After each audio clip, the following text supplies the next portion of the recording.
نحمده ونصلي على رسوله الكريم اما بعد فاعوذ باللہ من الشیطان الرجیم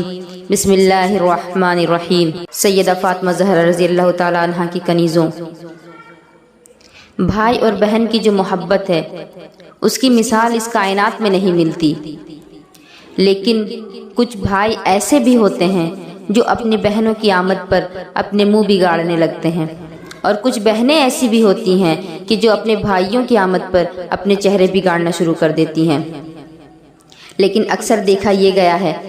کہ بہنیں اگر اپنے بھائی کے گھر پر آتی ہیں تو بھائی خوش ہونے کے بجائے اپنا چہرہ بگاڑتے ہیں اور یہ چاہتے ہیں کہ جلد سے جلد یہ میرے گھر سے چلی جائے۔ میں آج کے نوجوان نسل سے کہنا چاہوں گی کہ عید کا دن جب آتا ہے آپ 2 رکعت نماز پڑھ کر کے میلوں میں گھومنے چلے جاتے ہیں،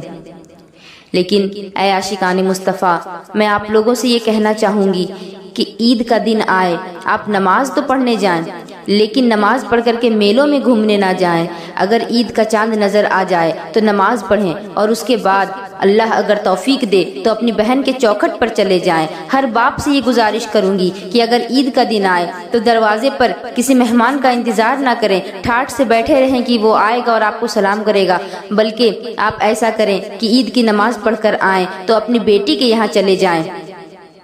خدا کی قسم تمہاری عید تو چاند دیکھنے سے ہوگی، لیکن تمہاری بہن اور تمہاری بیٹی کی عید جب وہ اپنی چوکھٹ پر تمہیں آتا ہوا دیکھے گی تب اس کی عید ہو جائے گی۔ عید کے دن جب بچے نئے کپڑے پہن لیتے ہیں تو اپنی ماں سے کہتے ہیں، اماں تو نے نئے کپڑے کیوں نہیں پہنے؟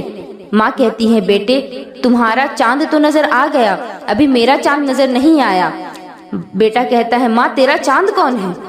ماں کہتی ہے کہ تیرا چاند تو آسمان سے نکلا کرتا ہے، لیکن بیٹے میرا چاند تو میری ماں کے آنگن سے نکلا کرتا ہے، جب وہ نظر آ جائے گا تو میں بھی نئے کپڑے پہن لوں گی۔ اور ایک بات اور بہت ہی زیادہ عام ہوتی جا رہی ہے، اگر آپ عید میں اپنی بیوی کو 10,000 کا سوٹ لے کر کے دیں اور عید کے دن جب وہ اس کپڑے کو پہنے گی اور شوہر اس سے پوچھے گا کہ کیسا لگا، تو بیوی کہے گی کہ سب کچھ تو ٹھیک تھا مگر فلاں کی بیوی کا کپڑا مجھ سے زیادہ اچھا تھا۔ بیویاں کبھی خوش نہیں ہوں گی، بہت کم ہی ایسا دیکھا گیا ہے کہ جو بیوی اپنے شوہر کے لائے ہوئی چیزوں سے خوش ہو جایا کرے، ورنہ آج کل تو جس کے پاس جتنا زیادہ ہوتا ہے وہ اتنا ہی زیادہ حریص ہوتا چلا جا رہا ہے۔ لیکن اگر وہی بھائی اپنی بہن کو 100 روپے کا دوپٹہ خرید کر لاتا ہے اور اس کے دروازے پر جاتا ہے تو بہن کہے گی، بھائی تو نے اتنا خرچ کیوں کیا؟ بچوں کے لیے کچھ لے کر آ جاتا، میرے پاس تو بہت سارے دوپٹے پڑے تھے، کیا ضرورت تھی تجھے لانے کی؟ کیا ضرورت تھی تجھے اتنے پیسے خرچ کرنے کی؟ یہ جملہ اتنا قیمتی جملہ ہے کہ اس نے کہا کہ تجھے کیا ضرورت تھی اتنا خرچ کرنے کی۔ اور جب وہ بھائی اپنی بہن کے لیے سفید رنگ کا دوپٹہ لے کر آتا ہے تو وہ اس کو سنبھال کر رکھ لیتی ہے، اس کو کبھی مہینے میں نکالتی ہے، کبھی 2 مہینے میں نکالتی ہے، کبھی 6 مہینے میں نکالتی ہے، اور دیکھ کر خوش ہوتی ہے اور کہتی ہے کہ یہ میرا بھائی میرے لیے لایا تھا۔ اور ایسی بھی بہنوں کو دیکھا گیا ہے کہ جب ان بہنوں کا آخری وقت آ جاتا ہے تو وہ وصیت کر جاتی ہیں کہ جب میری میت کو تم کفن پہنانے لگو تو میرے بھائی کا لایا ہوا وہ سفید دوپٹہ اس میں ضرور رکھ دینا، کیونکہ یہ میرے بھائی کی نشانی ہے۔ بہنیں تو یہ ہوتی ہیں، آج بھائیوں نے انہیں کتنا اجنبی کر دیا ہے۔ باپ کے انتقال کے بعد اگر بہنیں کبھی سر جھکا کر آ بھی جاتی ہیں تو بھائی ایسا رویہ اختیار کرتا ہے جیسے کہ کوئی دشمن آ گیا ہو۔ وہ تیرے دروازے پر تیری روٹی کھانے نہیں آئی ہے، وہ تیرے جائیداد میں حق مانگنے نہیں آئی ہے۔ جانتے ہو وہ کیوں آئی ہے؟ وہ آئی ہے تو بس اس لیے آئی ہے کہ جس دن سے باپ کا جنازہ اٹھا ہے اسے باپ کی یاد آ رہی تھی، وہ اس وجہ سے آئی ہے کہ باپ کا بستر ہی دیکھ لوں کلیجے کو ٹھنڈک مل جائے گی، باپ کا لگایا ہوا درخت ہی دیکھ لوں کلیجے کو ٹھنڈک مل جائے گی، باپ کے بنائے ہوئے دیوار ہی دیکھ لوں میرے سینے میں ٹھنڈک پڑ جائے گی۔ یہ تیری دولت کھانے کے لیے نہیں آئی ہے، یہ تیری جائیداد میں حق مانگنے کے لیے نہیں آئی ہے۔ اگر آئی ہے تو تیرے دروازے پر بس اپنے باپ کی جڑی ہوئی یادوں کو اور نشانیوں کو دیکھنے آئی ہے۔ اس کے بعد جب بھائی اس سے کہتا ہے کہ تو بار بار چکر نہ لگایا کر، تیرے آنے کی وجہ سے سکون ختم ہو جاتا ہے، تیرے آنے کی وجہ سے چین چلا جاتا ہے، تیرے آنے کی وجہ سے ہماری راحت ختم ہو جاتی ہے، تیرے آنے کی وجہ سے ہماری بھوک مر جاتی ہے، تو بہن رو دیتی ہے اور کہتی ہے بھائی، اور بھائی کا چہرہ دیکھ کر کہتی ہے کہ ہائے افسوس میرے بھائی تجھ میں اور باپ میں کتنا فرق ہے، میں تو مہینے کے بعد آئی ہوں اور تو کہہ رہا ہے کہ تو اتنی جلدی جلدی کیوں آ جاتی ہے؟ ارے جب میرا باپ زندہ تھا تو اگر میں 8 دن نہیں آتی تو میرا باپ لاٹھی کے سہارے چل کر آتا، میرے دروازے پر کھڑا ہو جاتا اور کہتا کہ بیٹی 8 دنوں سے تجھے دیکھا نہیں تو برداشت نہ کر سکا، تجھے دیکھنے کے لیے آ گیا ہوں۔ وہ کہتی ہے کہ اے میرے بھائی اگر میرے آنے سے تیرا سکھ چلا جاتا ہے تو ہم وعدہ کرتے ہیں کہ کبھی تیرے دروازے پر نہیں آئیں گے۔ باپ کی زیارت کرنی تھی تو تیرے دروازے پر آ جایا کرتے تھے، اب تو باپ بھی نہیں تو تیرے دروازے پر کیا آنا؟ باپ کو دیکھنا ہوگا، باپ کی یاد آئے گی تو 2 قدم چل کر قبرستان چلے جائیں گے اور وہیں اپنے باپ کی قبر دیکھ کر کے اپنے کلیجے میں ٹھنڈک پیدا کر لیں گے۔ باپ کے انتقال کے بعد بھائیوں میں یہ دیکھا گیا ہے کہ وہ جائیداد تقسیم کرتے ہیں اور ان میں بہنوں کو کوئی حصہ نہیں دیتے، حالانکہ اسلام نے بہنوں کے لیے بھی حصہ مقرر کیا ہے۔ اور میں نے بہت سی بہنوں کو بھی ایسا دیکھا ہے کہ اگر بھائی ان کے گھر پر چلے جاتے ہیں تو وہ اپنے بھائیوں کو عزت نہیں دیتی، ان کی قدر نہیں کرتی۔ ارے میں اپنی بہنوں سے کہنا چاہوں گی کہ ارے او میری بہن، جب تو اپنے گھر میں اچھے اچھے کھانے کھاتی ہے، اچھے اچھے پکوان پکا کر کے لطف اندوز ہوتی ہے، تو ذرا اپنے بھائی کو بھی یاد کر لے کہ وہ سوکھی روٹی کھا رہا ہے تو اپنی روٹی اس کے پلیٹ میں رکھ دے اور اس کی سوکھی روٹی اپنے پلیٹ میں رکھ لے، تو اس سے تیرا پیٹ بھرے نہ بھرے، اس کا پیٹ بھرے نہ بھرے، مگر تیرے بھائی کا کلیجہ ٹھنڈا ہو جائے گا۔ بہن کیا ہوتی ہے اور بیٹی کیا ہوتی ہے، میں آپ لوگوں کو اس واقعے سے سمجھانا چاہوں گی کہ بیٹی کی شان کیا ہے، بیٹی کی عظمت کیا ہے۔ ابو سفیان کا نام آپ نے سنا ہوگا۔ ابو سفیان وہ شخص ہے